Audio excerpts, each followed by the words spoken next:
Welcome to DPC Pediatrician. We're Dr. Phil Boucher and Dr. Marina Capella, two DPC pediatricians who are on a mission to share our love of direct primary care with you.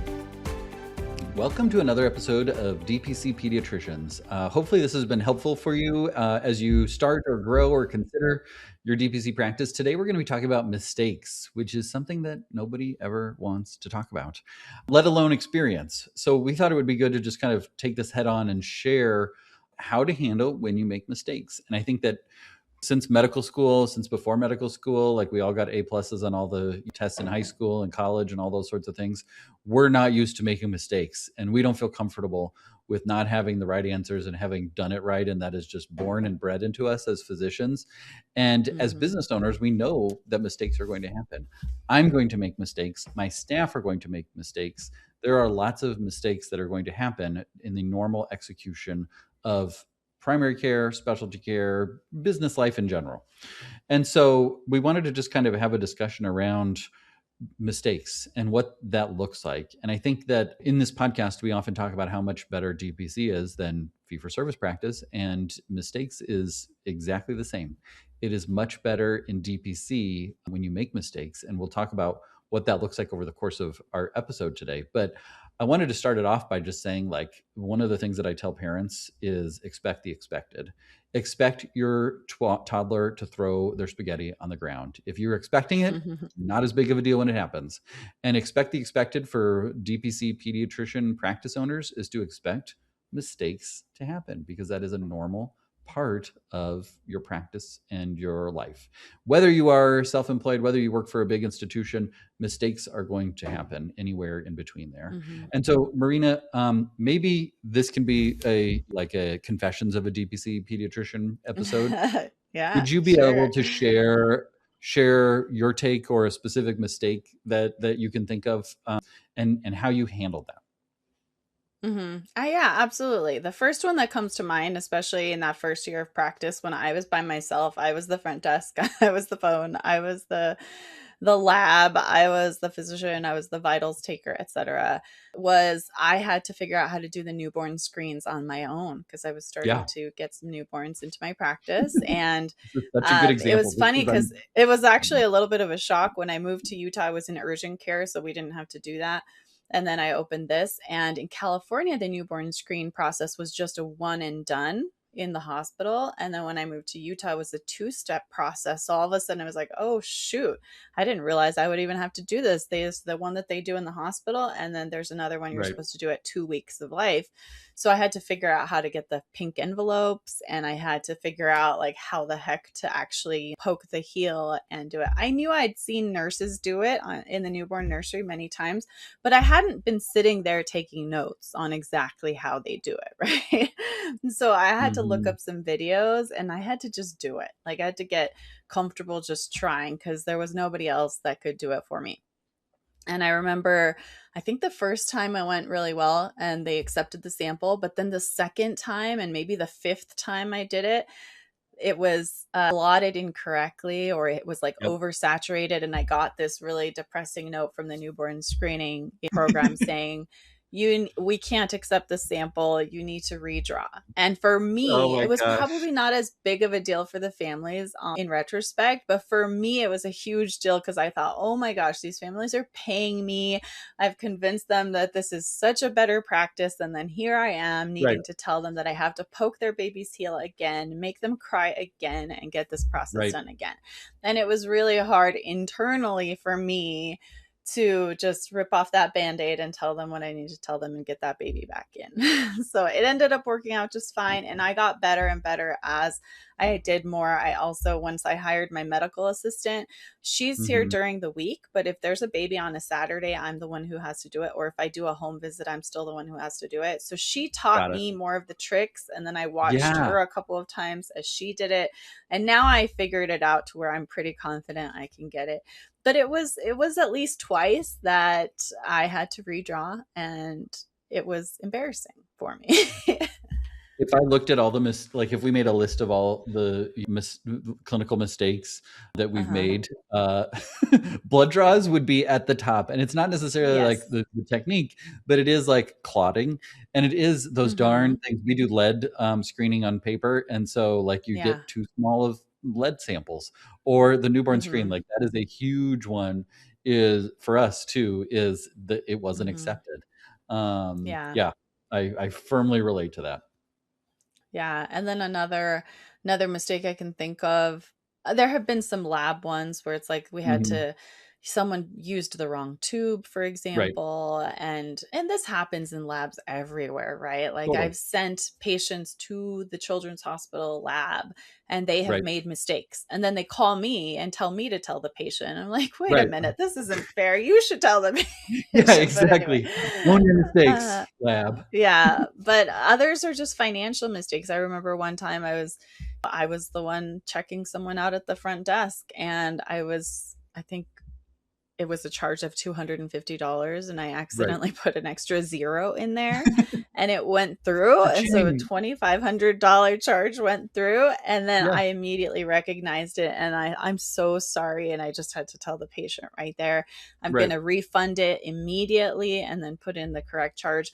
But that ended up costing me like 65 extra dollars because when you Mm. refund in the system, you have that transaction fee. And that Ugh. was a bummer for me and also embarrassing for me to tell the patient, I'm so sorry, but I'm going to fix it right away. But I Those still extra had to be zeros hurt. embarrassed for a Yeah. moment. Exactly. Yeah, those are two that come up from, especially when I was early on. And then having made those mistakes myself actually makes me more compassionate to the employees that I have because now I For have like sure. 5 employees. And Right. when they make mistakes, I'm more compassionate because it's like, you know what, it does suck. I wish that hadn't happened, and I wish we didn't have to tell the family that we did the wrong vaccine, or Right. we have to send them to get a blood draw again, etc. But it's okay because we're all human and we all Right. make mistakes, and there Right. are mistakes that are fixable. And so far, all of the mistakes that we've made are fixable. There's nothing Yep. that's unfixable. So yeah, I'm curious, Phil, what are your confessions? What are some things that you can think of Ooh, that you've I done? think it's often where we interface with other systems and things like sent the med to the wrong pharmacy. Tiny one, but a hassle for the families. The lab is another one where that comes up frequently. I won't rehash because we have the exact same experience where sometimes we do everything Mhm. we feel like is right and it's out of our Yeah. control, but they rejected it for whatever reason, and it sucks. And you just Mhm. say, "I'm sorry, guys." Okay, here's one that just happened literally yesterday. Is Okay. where we were talking about raising our prices, and we've talked on this podcast before about raising prices, and the easiest way to start raising prices is just to do it for new members because you don't Mhm. have to send an email being like, "Hey, your prices are going up." It's just the new people that are exposed to your clinic then experience the new prices, and they've said, "Okay, I saw these prices on your website. They work for me." Blah blah Yeah. blah. What we did is we sent out an email to our existing members saying, "Hey, FYI, just in case you're telling friends about our practice and how much you pay, the new members are going to have a different rate, and we're raising our prices for new members. So just as a heads up, in case you're telling your friends how great of a practice it is, let them know that our prices have changed from what yours are. Yours are staying the same for now. We're not changing your prices, but let us know." In doing that, we consolidated down our tiers. We had 4 tiers. We consolidated down to 3 tiers. And what we didn't do the mental math ourselves of was that there's a very specific age range. Just 2-year olds to 3-year olds actually were getting a discount just because we were consolidating down the tiers. Our new patients were actually getting a discount in that 2 to 3 year span versus our current Mm. members. And we didn't catch it because we just thought we're just consolidating these down. It doesn't really change their Yeah. overall money. But immediately people started like I always tell people like they half read the emails. I extrapolate my experience as an email reader to how everyone else reads emails. But several said, "Hey, can I get that lower price?" We made a mistake in that we Oh. didn't realize that like all of our current families that have 1 2-year old, and it was just if they have 1 2-year old, are going Yeah. to be paying more than new members. And so what we did was we just ran a list and we said, Mm. "Hey, we just realized this. We did not take this into consideration, and it was brought to our attention. We're going to get out ahead of it Mhm. and fix your price, but just FYI, I don't think that you're getting around from us. So that was a Yeah. minor mistake. It was a financial mistake. It does hurt us a little bit Yeah. because we didn't take that into consideration, and we're actually now like discounting them by $10 or $20 per month for that Mhm. 24 to 36 month time span Yeah. specifically. Not a big deal in the grand scheme of things, but that was one where we realized it happened, we owned it, Mhm. and then we just moved forward realizing that, okay, we do have to make this right, and our existing families should not be paying more than new families as we tried to raise our prices, but the only reason it didn't work Mhm. out perfectly is because we adjusted those tiers. So that was an example Mhm. of just getting out in front of that. I think the other time that it comes up is vaccines. A vaccine is drawn up wrong, a vaccine is given wrong. Like, these are unavoidable in that they happen so frequently that there are actually guidelines by the ACIP and all those, like when the wrong vaccine is given, when an MMR is given too Yeah. early, when all these sorts of things, because it happens. And it's just interfacing with all the different systems of pulling the vaccine up, making sure it's the right vaccine. Those things break down sometimes. And so I think that's another time where it comes up from time to time with us. It doesn't come up often, but it does Uh-huh. happen where a kid gets a vaccine too early. Hey, we gave you hepatitis A. We didn't realize that you were only 4 months since your last dose. We're going to make this right by getting you it on the right schedule Mhm. thereafter. Yeah. And I think Absolutely. the big learning point for all of this is that in DPC, you have a much wider margin of error with your families because of the relationship that they have with you. It is much easier when they know you and you know them to say, "Hey, this happened, and here's why it happened, and I'm sorry, and this is what's going to happen going forward," because they're used Mhm. to you and they know you, and they have their tank is already full of all of the good grace and help that you have given them, that they're much more understanding versus a huge practice or an institutional practice that always makes them wait, that always gets their bills wrong, that sends them the wrong information, that didn't remember that their kid had asthma or the other thing when they came in. They've already taken so many withdrawals from the good vibes account that there isn't much Uh-huh. left when you make a mistake or somebody on your team makes a mistake in that big organization. When your Mhm. patients, that bank account is refilled all the time. So they are much more tolerant of, oh, no problem. I know you sent it to the wrong pharmacy. We usually go to the pharmacy on 56th Street, and we are going on to the Mhm. 70th. And I had mentioned that, and you didn't get it in. I can understand how that happened. Mhm. They're Yeah. much more willing to just move on and realize that Mhm. we are all human because they're not interfacing with this huge system that is always Yes. letting them down. Yeah, and then if you step back and look at the big picture of it, when there's a mistake, they can text you and fix the problem right away, as opposed to Right. like in another practice where they would have had to make five phone calls, and then maybe the doctor would have realized the next day once they get through the whole communication phone tree, right? So, and even when those things happen, it's much easier for them to get a resolution than it was Oh, in for other sure. practices. Yeah. They're used to it taking 4 phone calls and a voicemail and waiting 2 days to get their prescriptions into the right pharmacy, and when they Exactly. can text and say, "Hey, did you send that in yet? Oh my gosh, I'm so sorry. Yeah. I sent it to the wrong pharmacy," or, "Oh my gosh, I got swamped and I forgot to send that in. I'm sending it right now. Mhm. Apologies." Ah, that's a Yeah. totally different experience with a mistake than Yes. they're used to. Totally. Yeah, and also because they have that long-term, more personal relationship with you, they see you more as human in general. And the patients who Right. don't see you as human, they're probably not a good fit for DPC. But yeah, that's an example. I've definitely forgotten. Like I just get busy with the day, and I told Yeah. them I would send in a prescription, and then they text me, and it's like I'm so sorry. And just being honest and fessing up is generally the best policy. And just being sincere of like, hey, I'm so sorry, I got swamped and I forgot I'm sending it right now, right? That usually gets a good response, and people are generally really lovely about it. Speaking of vaccines, there have been some mistakes. In fact, one recently happened. I had a med student, because I have med students for most of the year that rotate Right. with me, and so they come on, they spend a month with me, and then a new student comes on, etc. And I try to give the med students opportunities to learn vaccine administration, phlebotomy sometimes if they're highly motivated, and just things that they wouldn't be learning on other rotations. And Right. so there was a little kiddo coming in, a 1 year old coming in for MMR and varicella. And I said, hey, I'm going to teach you how to draw these up.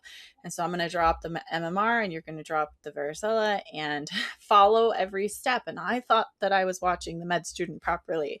And apparently, when it came time to inject the diluent into the little frozen thing of varicella, med Right. student did not depress the syringe. It turned it upside down and then didn't draw out the actual varicella vaccine. Got And, it. and anyway, I thought I was watching her closely. And so we ended up injecting just diluent into this little baby's thigh. Oh And gosh. Yeah. afterwards, we went back to the lab and my medical assistant, was looking at the vial because she was putting in the lot number and everything. And she said, the pellet is still here. What You're happened? like, wait, shouldn't it be in their leg? Yes. And I realized what had happened. And anyway, I talked to the med student about it, but ultimately the responsibility is on me because I'm the supervisor. Right. And so I just texted the family later and said, we're so sorry. There was a mistake, no harm, like this isn't going to harm your baby, but Right. we need to re-administer the varicella vaccine. But it was not only fessing up to the family, but also it was $160 loss for me because Mm, it was a varicella vaccine that had gone to waste because it got had it. been punctured already, but Right. it Right. hadn't Right. been. Yeah, so that was a little painful. You do learn those things, and those things get less and less frequent, but you can always expect that. Like when I was in my busy fee-for-service practice, we did have a lot of vaccine, just things along those lines, that there wasn't harm done. They got it at the wrong time. They got the wrong something or another. That is part of the business of taking care of patients is we are not perfect. And I think that when we can realize that and give ourselves some grace and make sure that we're putting the systems in place. If this is a recurrent issue, then we need to look at the system and say, well, we should change this approach, or let's put this safeguard in place so that we're not sending prescriptions when we said we would, so that we're not, repeatedly messing up which vaccines are given or those sorts of things. Like there's systems that we can put in place around that to make sure that we're reducing the likelihood of that. And when we've done that, then we can just rest with, okay, this happened, but it's not a systemic issue. It was a one-off and there's a reason for it. It wasn't maliciously done. It was an accident. And how can we learn from that and move forward? And I think that patients understand that and they've had those experiences. And when you can be honest and say, hey, we messed up, or hey, we made a mistake, or hey, I'm so sorry, that builds grace, because most people are not used to that when they interact with businesses, and even when they interact with loved ones. Like saying I'm Uh-huh. sorry and I made a mistake is huge, and it is hard. And when people do that, that just reaffirms that relationship that you're in with these families. So I think for people that are facing having made a mistake, like give yourself some grace, figure out how to own it, and then figure out how to move forward from that, and then move forward from that, and don't let it linger and make you think, oh, we just shouldn't give vaccines anymore because I made this mistake. Sometimes we have those thoughts of like, Yeah. I'm just not good enough at this. Well, you made one mistake, but you also gave like 500 vaccines without making a mistake. So your batting average is actually pretty good. Yes, absolutely agree. And one thing I would add is also there's the whole domain of like financial and clerical mistakes that you can make because you're now overseeing your website and the Right. administrative stuff and your finances and your bookkeeping. So I think I forgot to file my sales tax last year and I was like 6 months overdue on it. And Hmm. it was a very fixable mistake. I was worried I would have to pay a big fee. And by the Right. time I actually got around to doing it, it was just fine. I just had to back pay what I owed. Right. And those things happen, right? We can miss deadlines accidentally. We can forget to record something accidentally, but those are all very fixable mistakes. So give yourself grace when it comes to making those sorts of like back end administrative and financial mistakes when they do happen, and make sure that you ask for help. If you start to get overwhelmed with doing your own bookkeeping, for example, Right. just recognize, okay, like I'm starting to make mistakes. It's too much for me to handle. I have to hire someone to help me in this process. Totally. And that's very reasonable. And most business owners do that. Like these are not things, Mm-hmm. you don't have to understand and manage every little tiny aspect of your practice as you grow. And if you are struggling, that doesn't mean you're not doing a good job of it. It means that that's why they have bookkeepers. That's why they have accountants. That's why they have all these different roles, is because most people are not good at doing all of those things. And that Hmm. doesn't mean that there's anything wrong with you. It just means that you have talents elsewhere. Absolutely. Yeah. So hopefully this episode helped you to feel like, hey, you're not alone when mistakes happen. They happen to to all of us, and it's okay to just give yourself some grace and to just rip off that band-aid, be honest to families about what happened, and the vast majority of the time they will be okay with it. They will recognize you as a human who makes mistakes like all humans make, and they will Right. still like you and still appreciate all the other good work that you do. Amen. All right. Thanks for listening, everyone. Remember, we have so many resources available at dpcpediatrician.com, including courses, some free courses, some paid courses. We have a ton of articles on our blog from our newsletter. If you're not already receiving our newsletter, go and sign up for that, because I send 2 really great articles per month and other resources and reminders about the new content available and new programs available as well. So if you're not already part of that community, please join. We'd love to have you be part of it. Phil and I will also be announcing within the next few months our fall virtual summit, which we're looking forward to putting together. So if you want to learn more about the dates and how to register for that, please be part of our newsletter. All right. Thanks everyone for listening. Until next time.